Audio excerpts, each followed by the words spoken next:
Hello, everyone, and welcome here tonight to Bristol Motor Speedway here in the Crooked Line Racing Modified Series for the SNS Racing 150. My name is Zach Wetstein. I'm joined tonight by Tanner Marr. How you doing tonight, Tanner? Doing good tonight, Zach, and excited to see these boys do battle around the last great Coliseum known as Bristol Motor Speedway.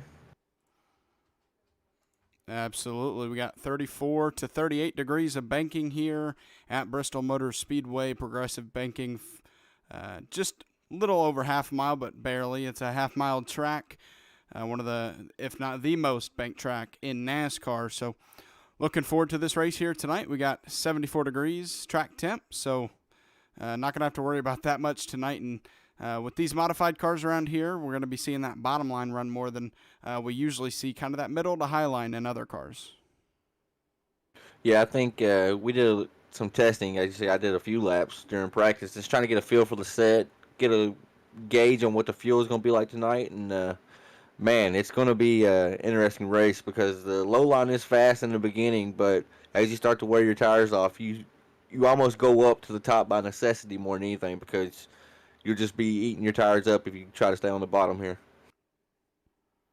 And we are currently in qualifying, so we'll go ahead and maybe go take a look at some of our drivers. We got Greg Smith here. And actually spins out of the turn, unfortunately. AJ Rogers in that 17 Dixie Products machine going around the track for his first couple laps.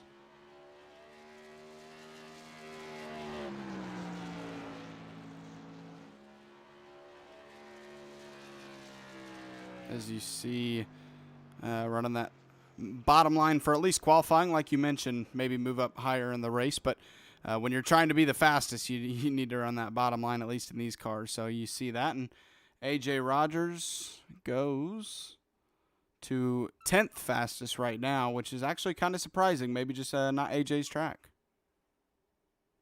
Another thing, Zach, I can't see the qualifying right now because of how I logged in, but I was surprised to find out with these tour mod cards here. I knew for the SKs it was, but they're wide open out here tonight. It won't stay wide open for as the run goes on, but for qualifying right here, they're pretty much wide open, and it gets on an edge. It gets really really loose on the exit when you constantly have the power going to the rear wheels like tonight. Greg Smith giving it another shot after spinning out and currently 6th fastest and crosses the line. Still going to be 6th fastest. Just outside the top 5, Greg Smith qualifies.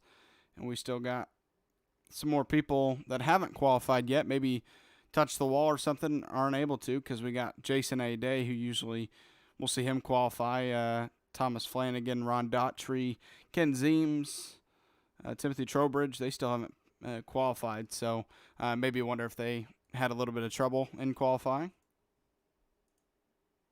And for tonight, Zach, we have Joshua Sexton and Brandon Mettler. That will be the two that's providing race control, and then me up in the booth. Ken Zeems, he was our last week's winner. So as you know, in the Crooked Line Tour Modified Series, we make the driver whoever won the week before, they have to start in the back. So it's going to be a uphill battle for Ken Zeems tonight in that 90 machine. Yeah, usually I think we see our drivers who win, even if they know they're going to have to start in the back, they try to qualify and see where they stack up against everybody else, but doesn't look like Ken Zeem's going to look to do that here tonight.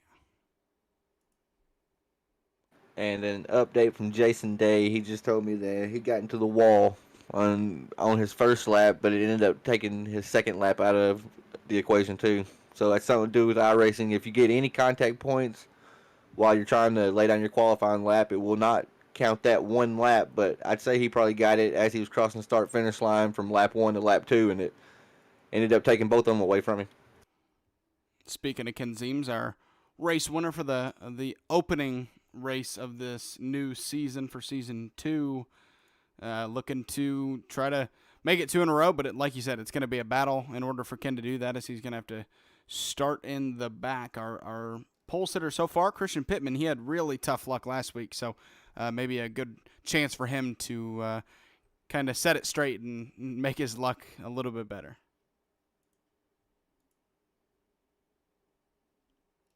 as we are 5 minutes into qualifying. If you want to start pulling them in for interviews. Zach, I think the admins, we were handling other issues, and I think they are advancing session. I just heard them say, okay. let the drivers know.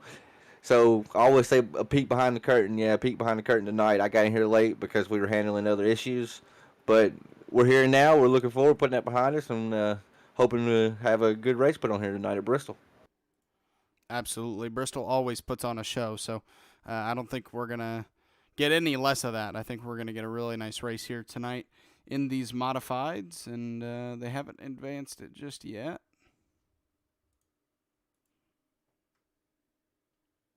All right, they just now did it.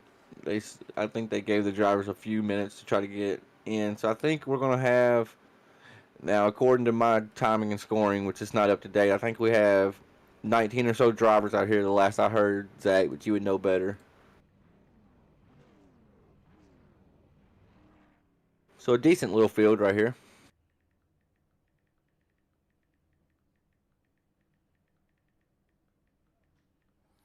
Yeah, 19 cars around Bristol can still be a great race. So we'll see what kind of show they're able to put on here tonight. And we are gridding up, so we'll pull up your grid. Christian Pittman with the pole spot, the 14.026. Tyler Catalano right next to him in second, with Rex Hoyle and Brad Ringer making up that second row. Justin Carey qualifies fifth, with Greg Smith qualifying sixth on his outside. Matt Zaccardo qualifies seventh, with Ron Daughtry in that three. Actually, this is glitched. My grid might be a little bit glitched here. There we go. Okay, Matt Zaccardo seventh, Keith McGlivery eighth, with Brad Carpenter ninth, and Steve Sexton rounding out that top 10. P11 is Brian Bianchi, 12th being AJ Rogers. Starting 13th tonight, Garland Bennett, with Zach Murphy starting on his outside in 14th. Ken Zeems, he's going to be starting in the rear after winning last week, but he's showing 15th on the grid, but obviously he'll head to the back when we get rolling. Jason A. Day, 16th. And then Timothy Trowbridge, Ron Daughtry are racing tonight, 19th and 20th. They'll move up because, like you said, Joshua Sexton and Brandon Mettler are doing race control. Thomas Flanagan and Frank Barbary will round out tonight's field. Yeah, Zach, we need to figure out if we can get them, and me included, to come in and as a spotter / watch the race and still provide race control. If we can do that, then we need to get their names off the scoring and timing loop, just because it does make things confusing at the start.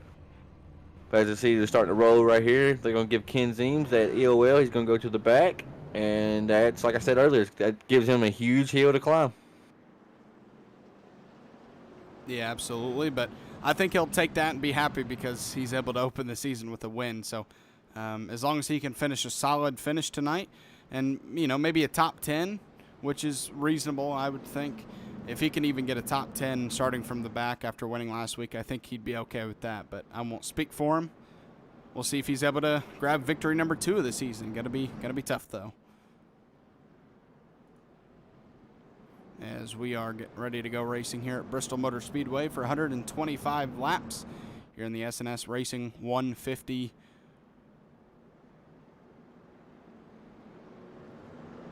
As we're going to do one more lap around, and next time around we'll collect that green flag from that flag carrier, and we'll get these guys off and into turn 1.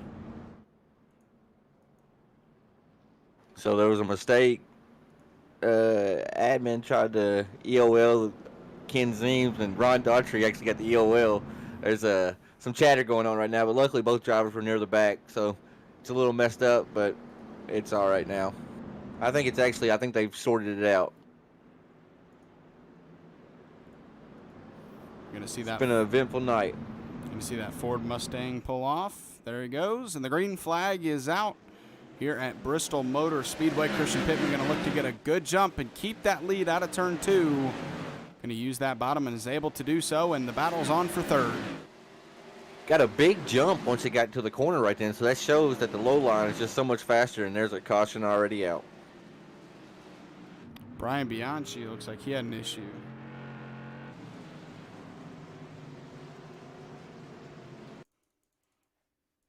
I'm curious to see your replay right here to see what happened.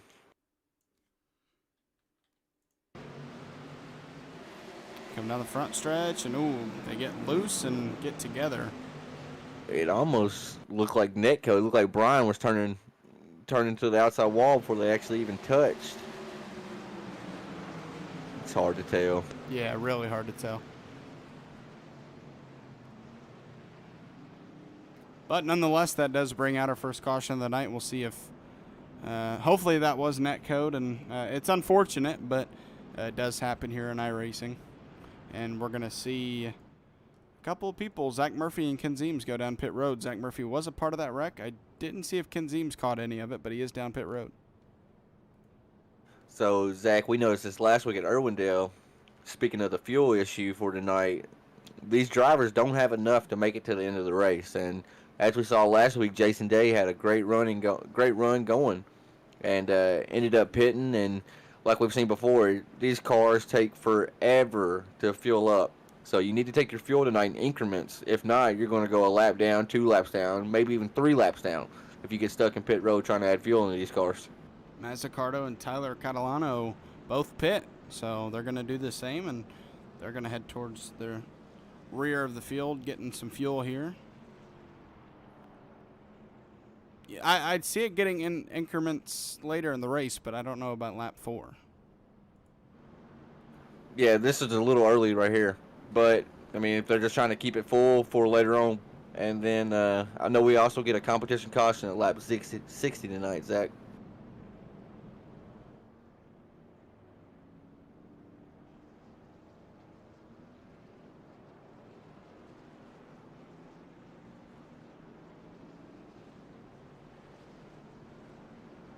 So, yeah, I mean, lap 60 being that competition caution, you can always at least count on that being there. But like you said, if you even a gallon of fuel extra can cost you a lap. So, you know, you can wait till halfway and pit, but you got to make sure that if you pit on halfway, that it doesn't take you too long to get the necessary fuel to make it to the end, or else you'll go a lap down. And obviously it's Bristol, so there's always a chance to get that lap back, but you never want to be a lap down if you can control it. We've had some drivers in here calculate it up, Zach, and they say it takes roughly almost 4 seconds per gallon in these cars. So, I mean, you just add it up. I think they started this race with 14 gallons, so that's going to be a lengthy pit stop. It's over a minute long if you try to fill it right back up to 14.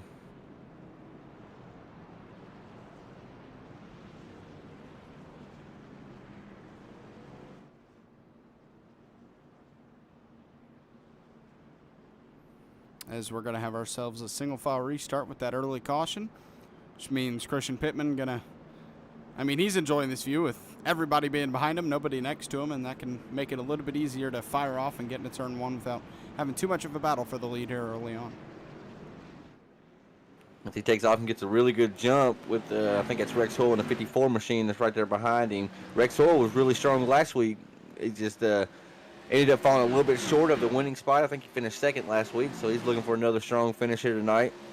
Another thing I'm noticing, Zach, you've seen these cars put on a fireworks display whenever they enter the corner where they're dragging the chassis a little bit. I'm wondering if that's kind of upsetting the balance of the car in there for them. Yeah, and you got to be careful because that can upset the car if it drags too much, and so you don't want it to drag too much and kind of. Oh, and I think that was netcode.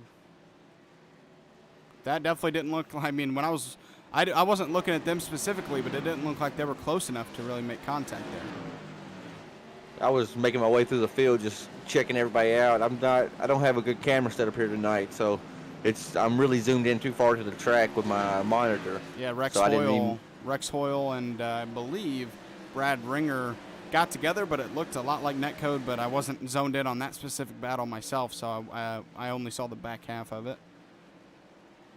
These cars, these are some of the most fun cars, I think, personally, to race on iRacing, but it seems like the netcode in them is really bad. And we made a mistake by bumping the incident count to be DQ'd. It went from 24, it's down to 20 now. So we did that to try to calm the drivers down, try to make these races more entertaining from a viewer standpoint. But when you're having netcode like that, it could be a problem. side-by-side battling right now.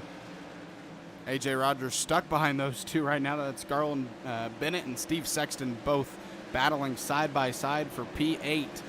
And like I said, that 17 of AJ Rogers kind of stuck behind him, watching this battle, nowhere to go. I say it almost every broadcast, Zach, and that's our previous season champion right there, AJ Rogers in the 17, and he's stuck in a box right now. Just has nowhere to go. He's just playing follow the leader at this point, waiting for one of the drivers to make a move so he can try to actually make a move himself. Yeah, but both lanes working really well right now, and I'm not sure if Bristol was messed with too much on that update, but recently in iRacing, dynamic tracking brought more into iRacing, and that makes a lot of tracks have multiple lanes that can work. High lane, low lane, middle lane, and so maybe we're seeing that a little bit here at Bristol. That high lane seems to work in the battle, but that low lane can fight for a while. Yeah, Steve in the 151 machine right there, he did a really good job of maintaining his momentum on the low line, but it's just the low line might be the preferred line in these mods here. I don't know, though, as I see most of the drivers moving up, but it's so hard for Steve right then. He couldn't really put the power down without using up the whole track, going up to the wall. He had AJ on his outside, so he had to worry about that and had to feather the throttle a little bit, and it allowed AJ Rogers in the 17 to make a clean pass. Christian Pittman so far with a 1.2 second lead over Brad Ringer. And he's having a really nice start to this race, 20 laps in. And when you get that pole spot and you get the lead instantly, it keeps you out of a lot of that trouble. Now, you will have to deal with a lot of lap traffic eventually here at Bristol, but at least battling for position, you don't have to deal with anybody battling you for a certain spot if you can get out to the lead. And a second and a half lead Christian has right now. So looking good right now, but a long way to go in this race. Yeah, as we're coming up, caution's been thrown. I'm not sure where at. Rex Hoyle down pit road. So I think that probably him. That's a bummer because he was our second place runner a while ago before him, and I think you said it was Brad Carpenter. They got into it, or Brad Ringer. One of the Brads. Coming out of turn 4, and big damage to that 54 as the 55 of Keith McGlivery, he made some contact, and he also comes to a stop on track. So that'll bring out our second caution. I wonder if that 55 got an unsafe pit entrance right then. I seen he took the cone. I'm not sure if Iris is going to dock him for that or not. I mean, if I was race control, I'd clear him if he was, but I'm not race control. Absolutely. And we're going to see Matt Sicardo. He pit earlier. He's going to pit again. So starting to really try to, like you said, take fuel in different increments whenever you can under caution. And just like lap 4, lap 24 now, and he's in once again to get some fuel. You know, Zach, and that's something that makes me worry about these first half of the field. They don't want to pit right now. They don't want to give up their track position. But it's like one of them situations where you're going to pay me now or you're going to pay me later. Eventually, they got to add fuel to this car. They can only go about 70 laps. They said about 67 under green. So with the competition caution coming out at lap 60, they still need to be adding some fuel in as they go so they're not sitting in pit lane forever adding fuel in the car to competition caution.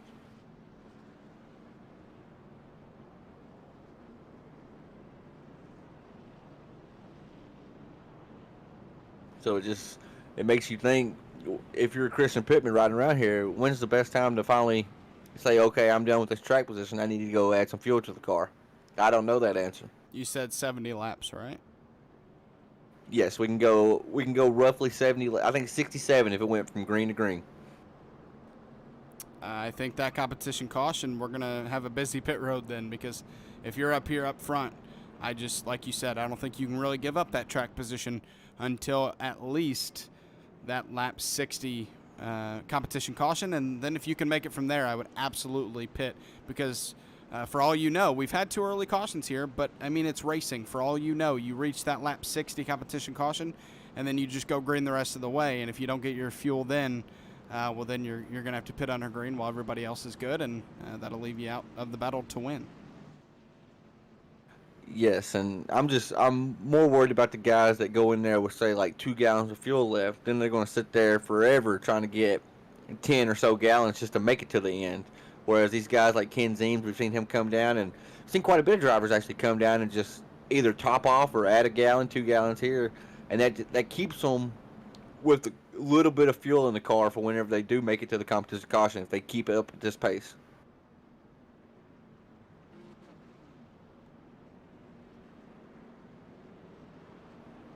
All right, and we're going to have double file restarts back.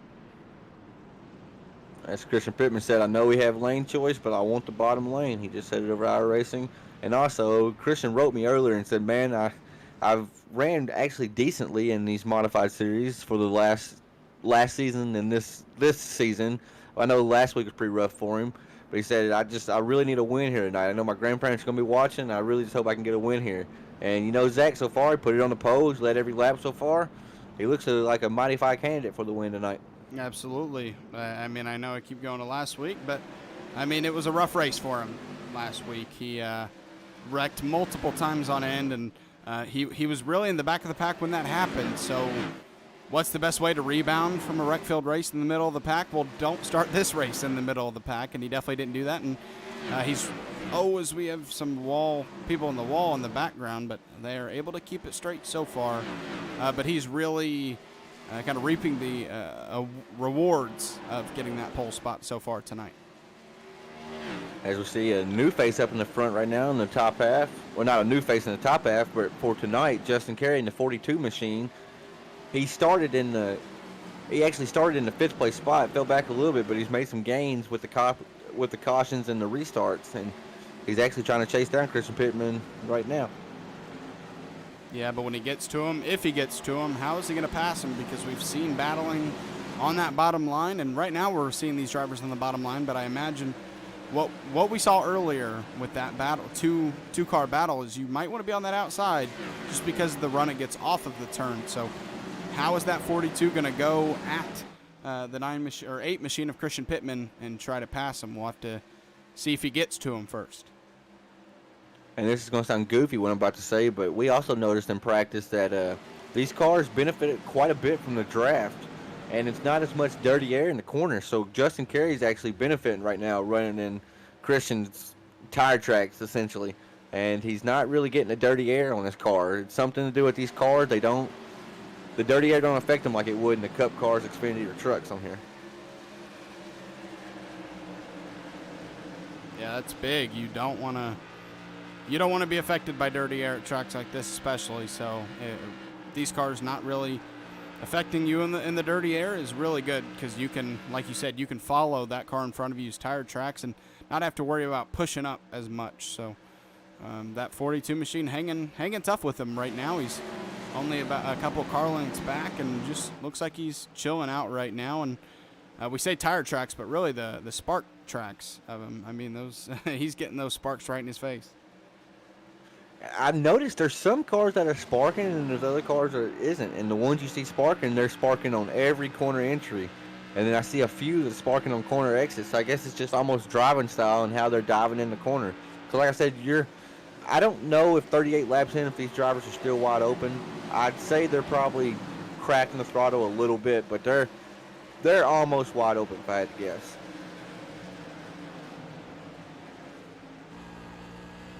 Yeah, we're seeing two different cars. Christian Pittman in the lead and Justin Carey in second, and Christian is sparking it up in the back of the car, and Justin Carey, we don't see any sparks out of the bottom of that car, and it's all about how low that car is to the ground. And when we talk about the banking at this track, I mean, you have 34 to like 38 degrees of banking or so here at this track, and then the front stretch and back stretch, they are banked, but not as much, and so that can be a big change for that car with how low you have it to the ground. So that's where you're going to see those sparks is on entry and maybe a little bit on middle to exit of the turn where it's bumpiest. So, yeah, a little bit. He's off the gas in the entrance of the turn, Tanner, but after that, he's all the way back on.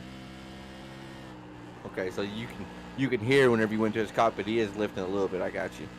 I was curious to see if they were still basically flat-footing it around or not. I didn't know for sure after about 40 or so laps. It's a really good setup tonight provided to us by the McConey Setup Shop. Trevor Edwards, he actually builds all our Tour modified and SK modified setups for us.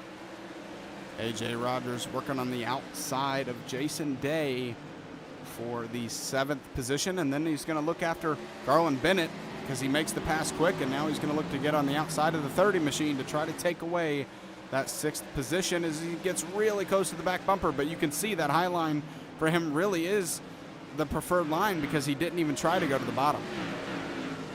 Yeah, he didn't even look at it until right now. Right, because you said something. If you would have never said something, you would have followed him. But, yeah, you can tell A.J. Rogers in that 17 Dixie Products orange and blue machine, he wants to be up high right now. And I'm starting to notice that other drivers are taking notice of that. I've seen Jason Day and Zach Murphy, 2 guys that's right behind him, and moved up also. We got a whole chain of cars here, about 5 or 6 cars all lined up behind this 30, sorry. And, a little bit of contact between the two. Very accidental contact for sure. And, there's a chain starting, and they're going to wreck. Ooh, A.J. Rogers, I think, just off circumstance, might get the EOL there. Just depending on how race control calls that. But that just like tough racing to me. It looked like maybe he misjudged the space in between him and Garland a little bit, and it cost him. Zach, I'm going to see if we can get Christian Pittman, our race leader, in the booth right now. Oh, man. Yeah, it just looked like he maybe misjudged a little bit. Didn't think he was that close to him, but he definitely was, unfortunately. All right, Zach, we have Christian in the booth. Christian, this is Tanner and Zach in the booth. You got a copy? Yeah, 10-4. So, we texted earlier today, and you said you needed a win tonight, and you wanted to put on a show. And as of right now, you're redeeming yourself from last week. How are you feeling out here tonight? How you like your chances? This is one of my favorite tracks, and my legs are shaking and my hands are shaking, so that means I'm really into it tonight. Well, Chris, I'll tell you what, buddy. As a fellow teammate, I love hearing that. I love hearing the passion in your voice. Before I send you back, you got any sponsors, anybody you want to thank? Yeah, definitely Five Kings, McConey Setup Shops, and Butt Kicker, and everybody else that partnered with Five Kings, and then my grandparents and my girlfriend, of course. That's what I was mainly looking for, was the grandparents. I know they're watching, so right on, buddy. Well, good luck to you from me and Zach in the booth, and maybe we'll be here at the end talking to you. Yes, sir. There you have it, Zach. Pretty nervous driver, and I'm telling you, these Tuesday night races, they may not be for any money, but there's a lot of pride out here. Yeah, absolutely. I mean, we've talked about it plenty of times before. It doesn't matter if there's nothing to win, or in terms of a prize, there's nothing to win. If there is a race to win, you're going to try to do it just for your own sake and your own pride. You never want to finish outside of that front position, and it's very tough to win races. It doesn't matter how fast you are. You got to get lucky sometimes with how the race goes. So Christian in the lead right now, and I'm not saying he will need luck, but sometimes you do, and we'll see how it goes the rest of the race. But I kind of fell off track. You never know when you're going to win your next race. So when you can win one, it gives you that sense of confidence and just joy, because, again, it can be really hard to win these races. That's what I stress all the time. I mean, you saw when I started running Thursday nights with Thunderstruck, I won 2 races, but, man, I haven't been back in victory lane since, you know. So you never know when that last win's going to happen, so you need to enjoy every one of them. And I heard in Christian's voice right there, and he's really enjoying being out in the lead. He's nervous right now. But speaking of winning, our last week's winner, Ken Zeems, he was forced starting it back tonight, and I've just now seen he's manually disconnected. So that's a tough break for Ken, as he started off really good in the points. And A.J. Rogers just received the EOL from race control. It was definitely on him. He misjudged the distance between himself and Garland. It's very unfortunate, but it happens, and he started in P12 to start this race, so he kind of knows what it feels like tonight to battle through kind of adversity and through traffic, and he'll have to do it again. But he won the championship last season for a reason, so we'll see how he is able to manage that. And I know it. Lights are off on the pace car. A.J. Rogers, he's a really good driver. I mean, he's a wheelman, and he's about like me. He's high-strung, he's high-tempered, so I know he didn't like it right now. There's a terrible restart in the back of the pack right here. Rex Hoyle did not go. I'm not sure where you're watching, but that was awful in the back.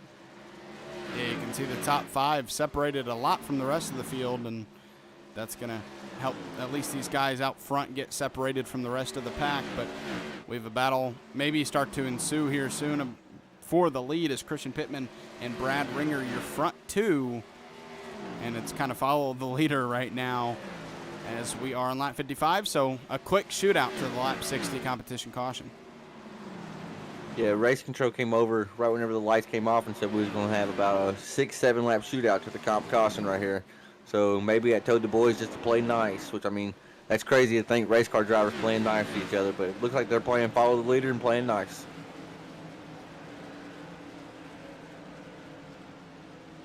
Yeah, Greg Smith into the top 3 in that 104 machine, and that you can see the red and black car third in line right behind Brad Ringer.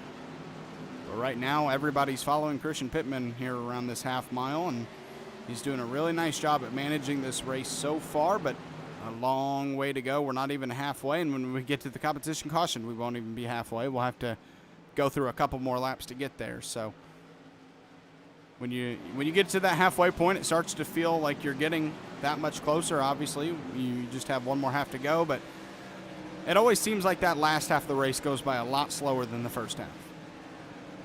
Oh, absolutely. And especially in Christian Pittman's shoes, it goes by even that much slower. So, as we see, the competition caution should be coming. There it is now. So, for the one, Zach, that has not went in yet and has not took any fuel whatsoever, I don't think they're going to come out and be in a spot like what they're in right now. The ones that we've seen, like Zach Murphy and them, that have decided to take fuel, I think they're going to be sitting a lot better off. Yeah, we saw about half the field or so pit that last caution around, and that puts them about 70 laps out when they pit. So with these caution laps, that might be able to put them in range to make it to the end. But for these drivers who have stayed out, they absolutely will have to pit here. Absolutely. It's going to be a very busy pit road right here.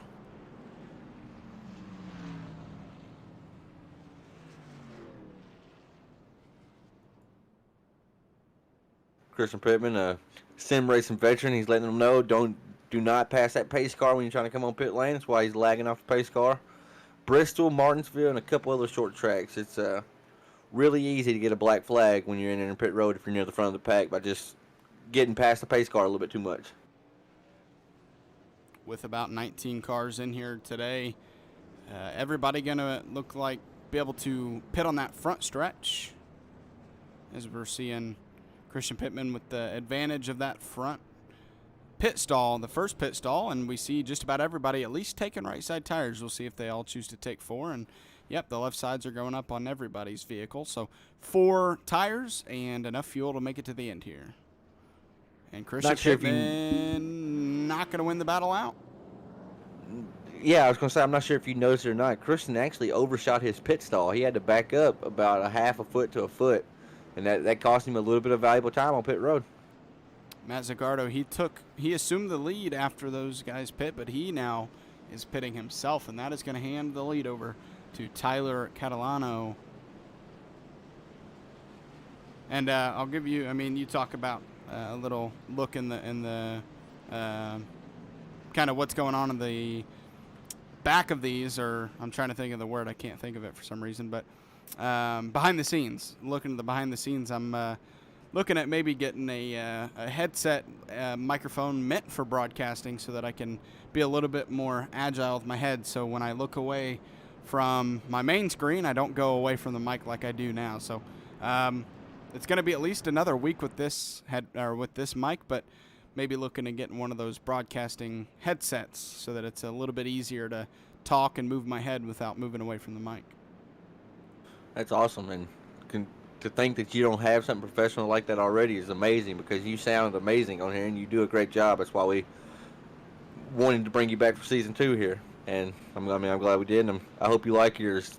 My biggest thing whenever I broadcast with you, I'm not a broadcaster, I'm a racer, and so I went out and I bought this $100 microphone, got it on a boom stand, and I tell you all the time, well, sorry, I just hit my mic, and you always tell me you can't hear it, but I always get nervous, so I always put it way far away from me so I don't hit it.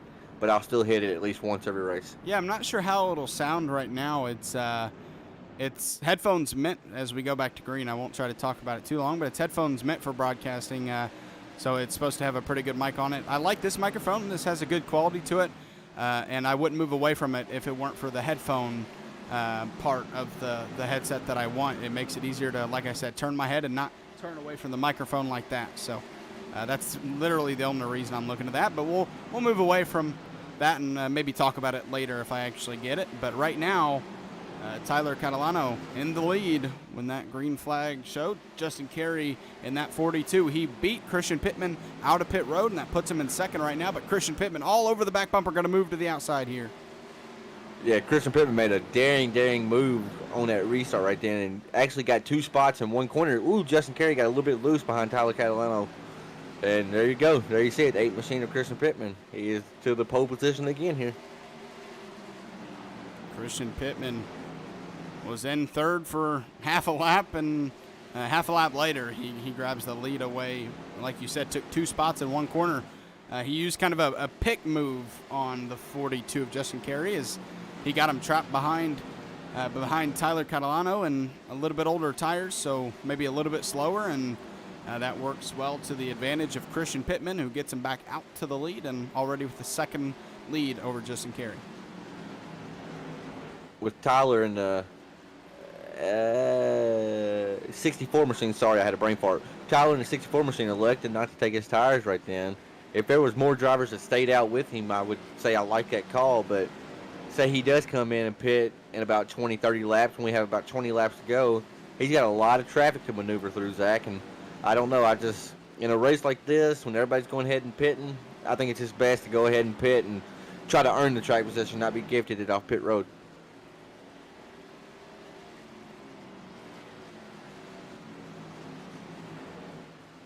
Sorry about that, but this lead already over to a second and a half, and we have a battle for second going on as Greg Smith in that 104 looking to take that P2 away from Justin Carey, but Justin keeps using that outside to battle back and doing a nice job so far. And that's the race right now. The race is for second because Christian Pittman, he's just slowly but surely he's checking out on his field right here, and we heard it. I mean, he took the lead right then. He said woohoo over the iRacing chat. He's really into this race here tonight. Caution is out. Rex Hoyle and Jason Day part of that caution.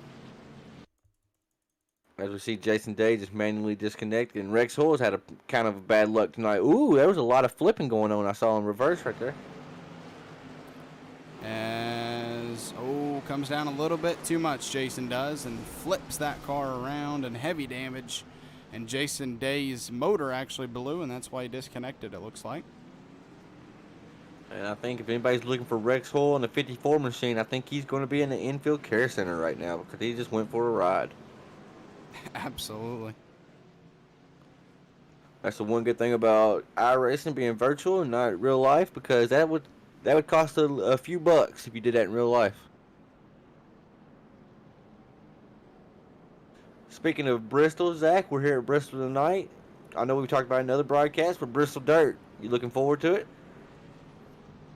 Watching, yes, absolutely. Watching, broadcasting, amen. Racing, a little bit less. So for the folks that don't know, Zach runs in the NIS series every week. It's just the official iRacing series that follows the NASCAR series. So, I mean, NASCAR's going to Bristol Dirt, so NIS is going to Bristol Dirt, and Zach's got him a couple of wins in there, so he's got to try Bristol Dirt. He's got to try his hand at it, but boy, oh boy, that's scary to even think about. Yeah, basically, the idea of that race is just to finish. That's about it. So we'll see how that goes. Get Matt any points you can. Matt Zaccardo, we're seeing him pit once again. He's pit a lot this race. Zach, while we have this break in action right here, I'd like to let the fans know that Five Kings Motorsports, they're partnered up with Marconi Setup Shop, and they are offering one lucky winner a free season's worth of setups for the short track car of their choosing. All you got to do is just go to our page, Five Kings Motorsports, and it's our pinned post. Very simple to enter, and we'll be drawing a winner out this Saturday night at 5 p.m. Central Time. Hey, it doesn't hurt to try to win something free, right? Well, you know, we was going to do a paint scheme, and we thought, well, nah. Then we were going to do T-shirts. We're like, well, who wants to wear somebody else's team T-shirts? And then we thought, you know what, I'll shill out the $80 or so because it's like $100 package. But since we're sponsored with McConey, we get a little bit better deal.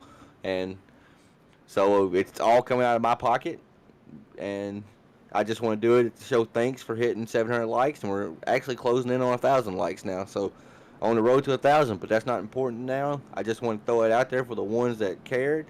Right now, we're on lap 80 under caution at Bristol with Christian Pittman. He has been a dominant car all night, I'd say, Zach. Oh, yeah, I mean, he lost the lead, and that was the chance to really find out if somebody else had something for him. And, well, right back to the lead he goes, passing 2 cars in 1 turn. So he's definitely showing himself as that dominant car tonight. And, man, it's going to take a lot for him to lose it. I think it's going to take really a self-mistake. I know that, and this isn't taking anything away from the drivers behind him, but he has just looked really fast tonight, and it seems like only really a mistake of his own could cost him here tonight. But you never know. With late race cautions, restarts, a lot can happen in this race with 44 laps to go. Christian actually just wrote me, Zach, and I got some heartbreaking news. He said, I will not make it. So he's talking about fuel as he takes a green flag here. Not a very good jump like as we have seen from him as the 42 machine. He's right there with him. Man, so maybe that fuel window a little bit less than we thought. Christian Pittman. I think he just didn't want to stay on pit road and waste any time. He saw Justin Carey pull off, and he said, okay, I got to go. Well, maybe that means Justin Carey might not be able to make it. We'll see. Your front 2 right now, but a battle for 3rd right now. Greg Smith and Zach Murphy. Zach Murphy a part of a wreck earlier, so he's done a really nice job, and he's up to battling for 3rd right now. And if you recall, last week it was the Zach Murphy-Ken Zeems show. Remember, they just kept on doing slide jobs on each other at Irwindale. So Zach Murphy, he's been quiet here tonight. Like you said, he was involved in a wreck, and he slowly worked his way back up. And I count for him to get up to the front. As we see a car just smack the wall right then. I'm not sure if you saw that or not. He was just trying to climb the wall. I'm not sure who that was. The white number 30, I believe. That's Garland Bennett. He looks like he's still rolling pretty well right now.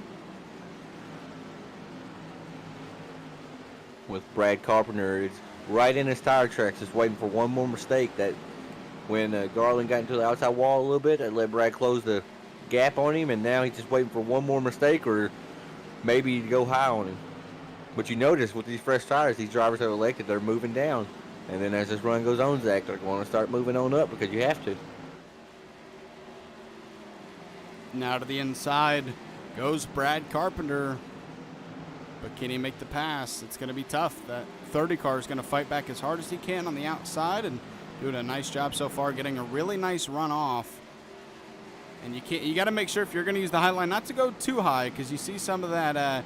You don't want to go into that lighter area of the high line because it's a little dirty up there, and just like dirt, if you maybe jump the cushion, you want to save sorts, can get you into that wall. So you want to make sure maybe if you use that high line if you're faster there, but be careful. Yeah, that's what they call that junk and debris up there. It's just the marbles. It's all the stuff from these guys' tires as they go around. They're slinging that up there, and it stays up there until somebody drives over it. And then once you drive over it, it gets on your tires, and your tires are not going to have nearly the amount of grip as they did before that.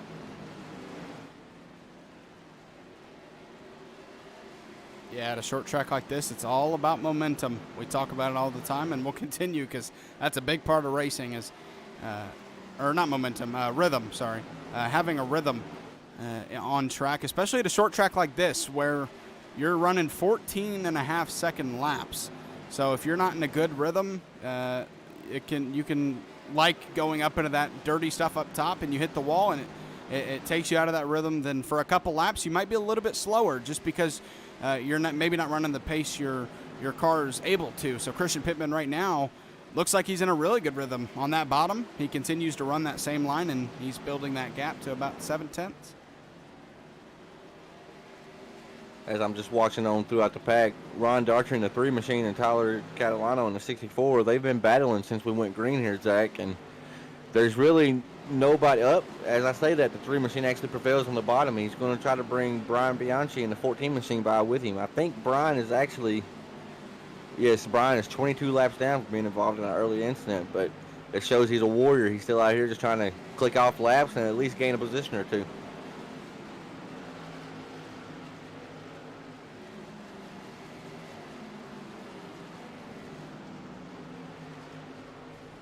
Oh, caution is out on lap 97. Brian Bianchi down, and a lot of smoke filling that car. I just talked about him, too. Is that the commentary curse? That can't be, surely. I don't remember you talking about him, but... I just did. I said he's 22 laps down, but he's being a warrior.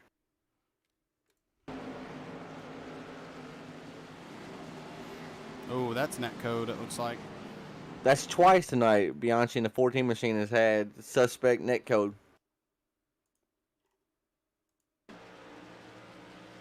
Yeah, definitely net code. No doubt. And, oh, sends him flying in the air.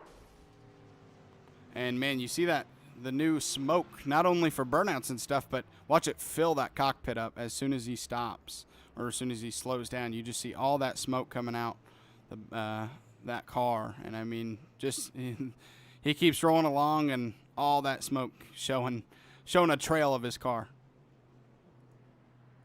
Absolutely. I love the new smoke, especially being up in the broadcast booth with you, Zach, whenever the winners do their celebration donuts and burnouts. But, man, if you're on track racing with somebody and they light the rear tires up when they're wrecking, trying to save it off the wall or something like that, sometimes it's best now to just let off the gas and get on the brake because you don't know exactly what you're driving into going through that smoke. Oh, yeah, absolutely. If you're a little bit behind a wreck when it happens, you are pressing the brakes, hoping you don't get ran over from a driver behind you and hoping that car isn't right in front of that smoke where you're going. So, I mean, you can try to drive away from the smoke at these bigger tracks, but sometimes that car that's hidden in the smoke can just come out of nowhere down the track. And so it's really all just a guessing game when you're behind that smoke. Absolutely. I applaud iRacing for the update changes they've done. I've seen on the forums, I've seen people hate on the super speedway racing now and on the smoke and the damage model, but I like it personally, and I love the super speedway racing right now. I love the smoke. They needed to update the smoke. I mean, they made it a step more, even closer to being more realistic, and that's what iRacing's all about.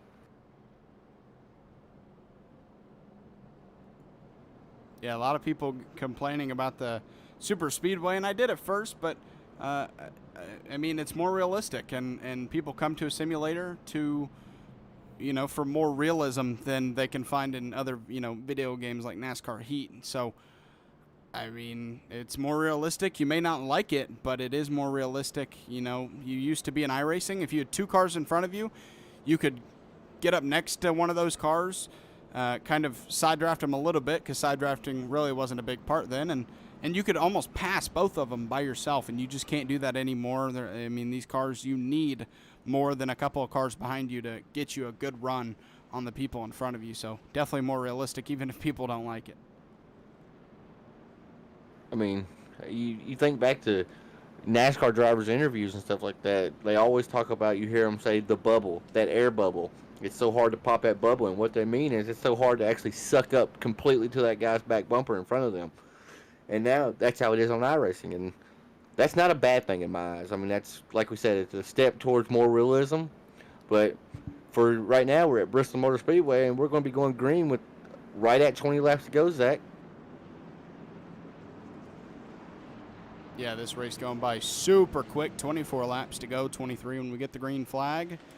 And sorry about that. Green flag is out here in the SNS Racing 150. Christian Pittman been really dominant, but he slows down a little bit. That's going to leave the door open for Justin Carey, but he's not able to take advantage of it. Christian Pittman keeps the lead now, 23 to go, 22 now, and the fight is on for the lead. And Christian Pittman, thankfully, for himself at least, stays out in the lead, because if you lose it this late, it's going to be hard to regain. Yeah, you just want to just maintain momentum, maintain focus, get back in that rhythm that he had earlier, and that's all he's wanting right now is rhythm. You hit on it earlier. Short tracks especially, it's all about rhythm. But don't count that 29 machine or the 42 machine of Justin Carey out and Zach Murphy. I think they may have something for Christian here, even though we have seen Christian dominate all night. And I'm a little confused because Christian said he couldn't make it, but we didn't see him pit there, and you think we would have seen him pit. So maybe he was just a little bit short, and that caution helped. Yeah, he said, I will not make it.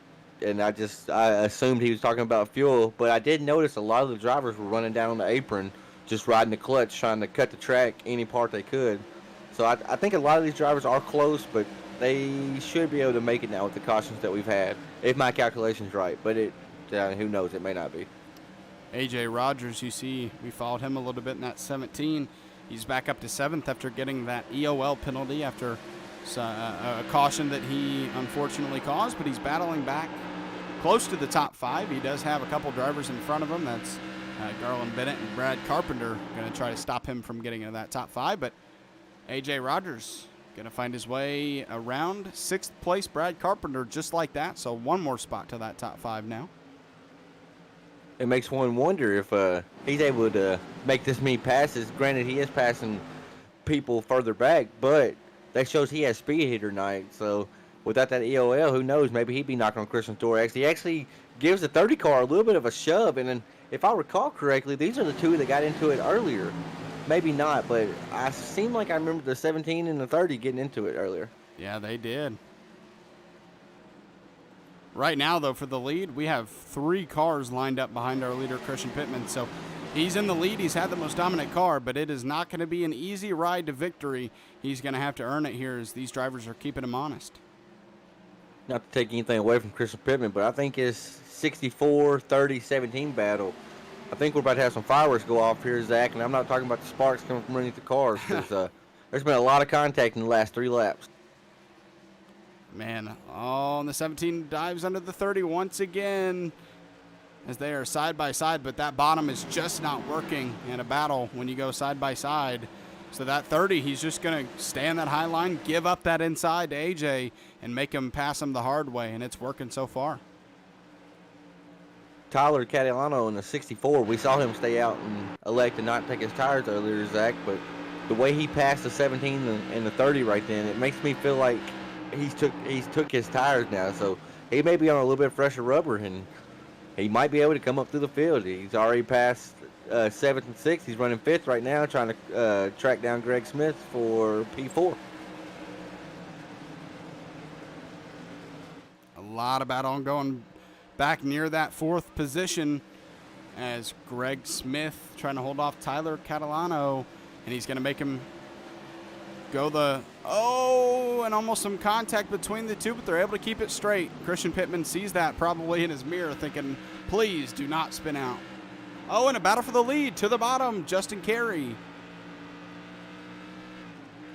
I'm telling you, I know the 42, the 29, and the 8, they're all really fast here, but this 64 machine, if he can get by these 2 in front of him, well, 3 in front of him right now, he could be really dangerous up here on some little bit fresher tires at Bristol Motor Speedway. In the wall. Greg Smith into the wall. I thought he was going to flip, but thankfully he doesn't. And I think you're right. I've seen a lot of blocking here up in this top 5. I wouldn't be surprised if we see some sparks that aren't the sparks under the car. Maybe some heated up emotions from these drivers here tonight with these late race blocks going on. And to the outside, there goes Tyler Catalano on P3. Zach Murphy, and he's going to make a pass, and this is not over. He is looking really fast, and there's still 4 laps to go. Yes, he is. It's going to be hard. If he was sitting in Justin Carey's spot right now, is he going to try to use the crossover on Justin? And Justin, they're they're going wrecking. to wreck. This ain't going to work. That ain't going to work. Big boys. wreck. That's not going to work. That was not. Was in the lead when the caution came out? That is the big question. That's going to be a messy one to call, because that's hard racing right there, Zach. I hit my microphone. I can't wait to see the replay on this. I guess I hit that one pretty hard. Yeah. So I just said late race blocks. There goes the 40, and wow, I think the 8 ran out of fuel because he slowed down all of a sudden. He slowed way down, and he's not even in the top. Yeah, he's down pit road, so I think he ran out of fuel, and that kind of started a chain reaction. Let's go on board here. He ran out of fuel. He just told us. There it goes. And, I mean, there's just nowhere to go for the people behind him because they couldn't have expected that. Zach.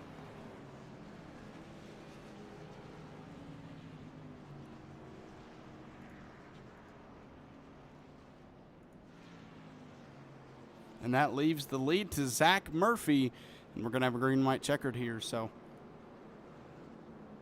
man, all three of those drivers up in that top three, all taken out of that top three with that.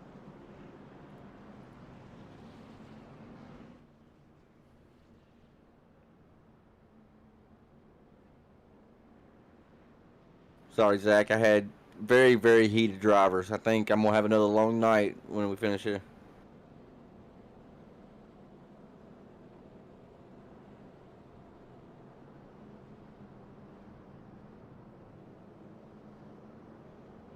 Yeah, we got some very, very heated emotions here. That's there's two things that comes with Bristol, you know. One of them is excitement, the other one's tempers, and that's one thing that breeds at Bristol. And don't look now, but that 29 machine of Zach Murphy is currently in the pole position as we come for this green-white checker attempt.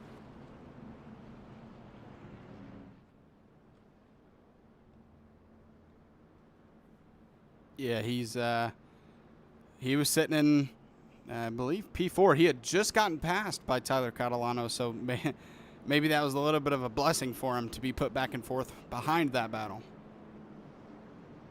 And I'll be honest, like I didn't even really get to look at the wreck. I know it was super messy and it could have been super avoidable. Christian's one of my best friends on here. I wish he would have called out that he was that close on fuel, so they knew behind him. But maybe he wasn't paying attention to it. Right, that's what I was gonna say. To his defense, I guarantee he was riding with the relative up and not the fuel. And I don't think he runs like sim labs, nothing like that. Yeah, I just think that was an honest, mistake by him not to check the fuel, and I mean nowhere to go for the cars behind him. They were battling side by side, and I just could not have seen that coming. So very unfortunate for all involved, and not unfortunate for Zach Murphy though.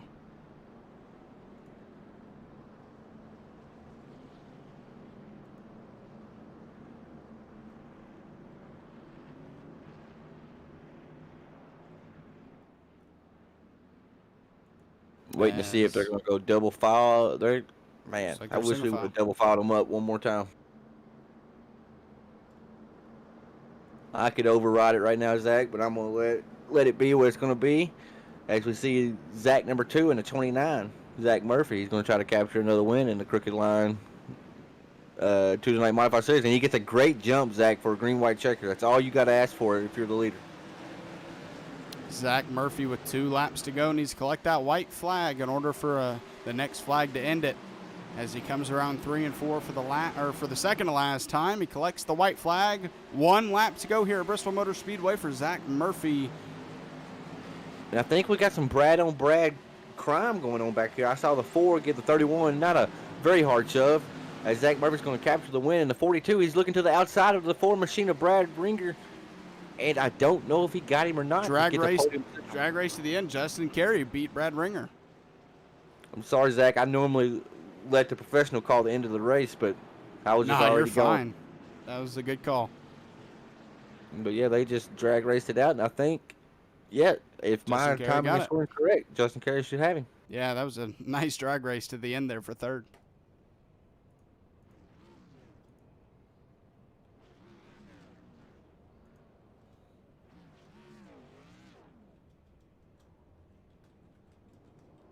Zach, normally I don't do this, but I have to step out of the booth, okay? I'm going to bring our top 3 over for you so you can interview them.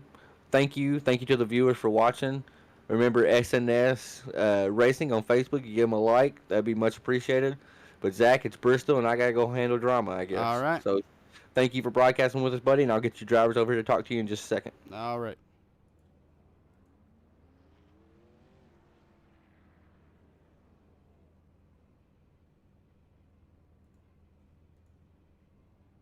So great race for Zach Murphy.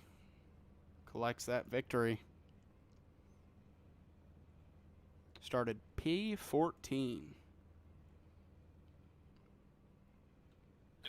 All right, we got Justin Carey in here first, so we'll go ahead and go. Justin, hey, Justin, Zach in the booth, you got a copy? Yeah, Zach, I got a copy. How about you, bud? Man, so drag race to the end there. You used that outside line, and it seemed to prevail. And all night, really, that outside line when you were battling somebody seemed to prevail. Did it just get that much better of a run that you wanted to be on that outside if you were battling somebody?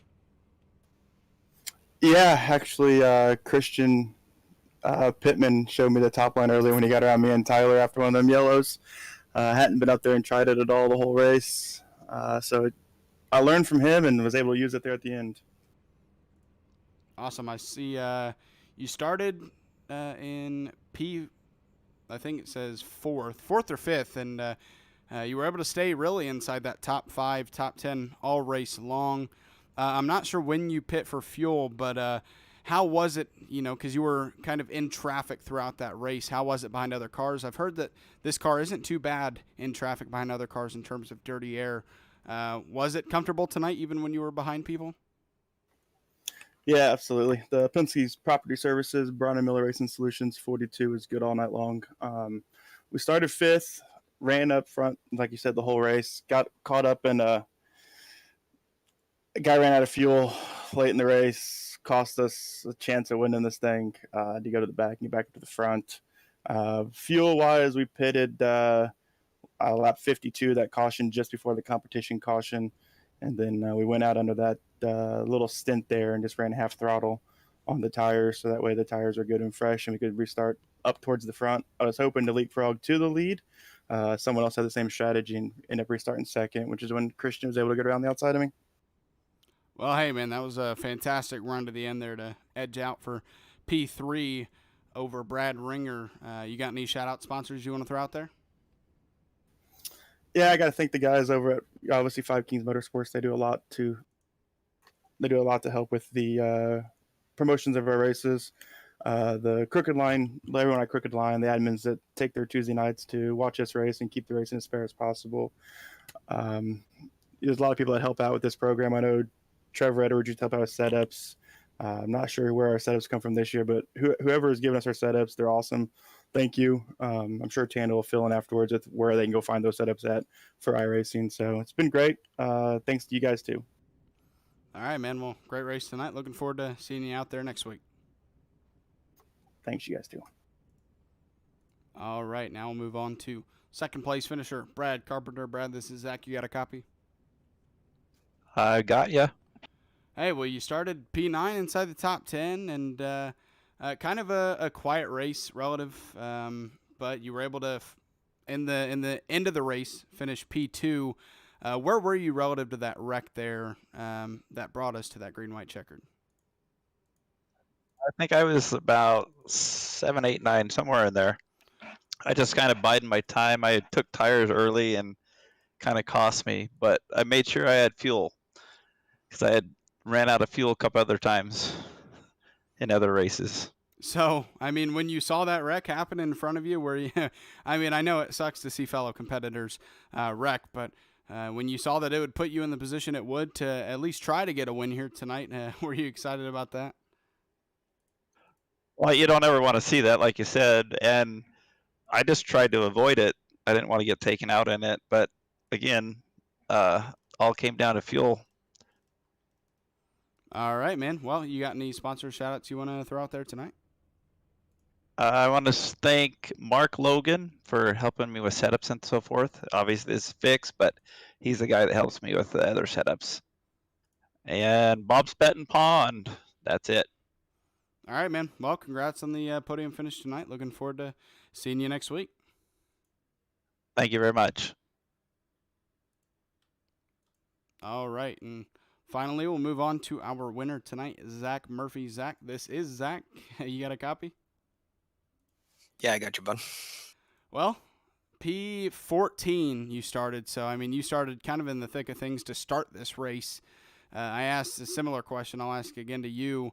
How did that car feel in that traffic? Because we started to see you kind of build your way back towards the front after, I believe, an early wreck that you were a part of, but you were able to fight back. How were you able to do so? Yeah, we got a little caught up early there. Had to bring it down pit road, which actually allowed me to get fuel, which kind of helped play out in the long run. But yeah, in traffic, the car felt pretty good. The top line obviously was kind of dominant. You could get on top of somebody and just get the line coming off the corner and hold them down there. It seems like you make a pass, but it was so hard to get there. Take us through that last restart leading to the green-white checkered. It was a single-file restart, so it made it a little bit easier not having to be double file and have second place next to you.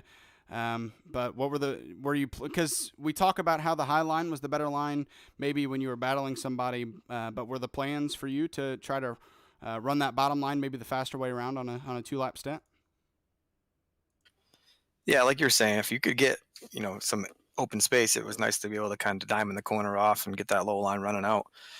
But yeah, on that restart, I kind of just bided my time. I knew those guys were close on fuel, so I didn't want to run into them, but they were also a little faster on the start. And then I finally got back up close to them, and then I think it was Catalano came with, I don't know if he had fresh tires, but he came like a missile, so I let him go by, and then kind of all hell ensued after that. Yeah, absolutely. Well, hey, you got up front and you won this race, so nothing better than that. It stinks you got to start in the back next week, but you'll obviously just worry about that next week. Enjoy the win right now. You got any sponsor shout-outs you want to throw out there? Yeah, W is a W. It's a good start to the season for us. I think we were third or fourth last week, and then a W today. So, but I'd just like to thank the guys at Crooked and 5 Kings Motorsports for putting this stuff on, and then thank my team members over at Simcro. We race every week in the modifieds. It's a car we like to run, and just want to thank those guys for working on them every week. All right, man. Well, congrats on the win tonight. I can't move either of you. Tanner usually does it, but he said he had to deal with something. So, congrats on the win tonight, Zach. And if you can move yourself, because unfortunately in this server I do not have the privileges to do that. Sounds good. Thanks for having the broadcast tonight. Take care. You too.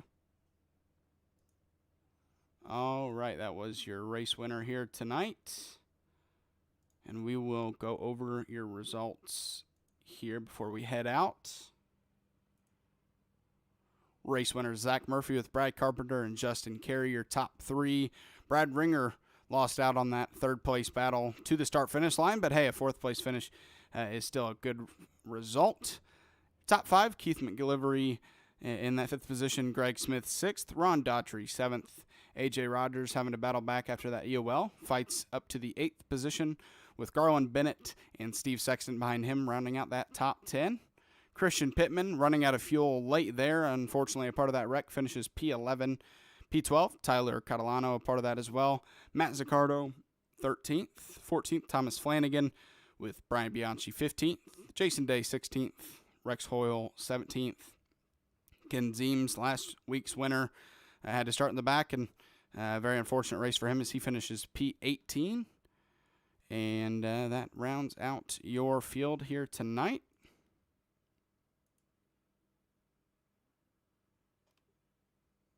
We'll take a quick look at your schedule, and then we'll head out of here. Next week, we head to South Boston Speedway for 125 laps. A lot of the races this season, 125 laps, but we do head to tracks like Iowa, Phoenix, so a couple of 175 lap races in between. Oxford Plains, 151, so, and then obviously Martinsville, double points to end the season being 200 laps, but for the most part, a lot of these races, 125 laps, these drivers able to kind of get accustomed to running those length of races. So make sure to tune in next week for that, where we head to South Boston. Thank you for tuning in here tonight. We always appreciate the people who tune into these races nightly. So hope to see you next week. Hope to see you maybe tomorrow if you watch at least some of these broadcasts outside of this. So thank you for tuning in. It's been Zach Wetstein and Tanner Marr in the booth. Have a good night.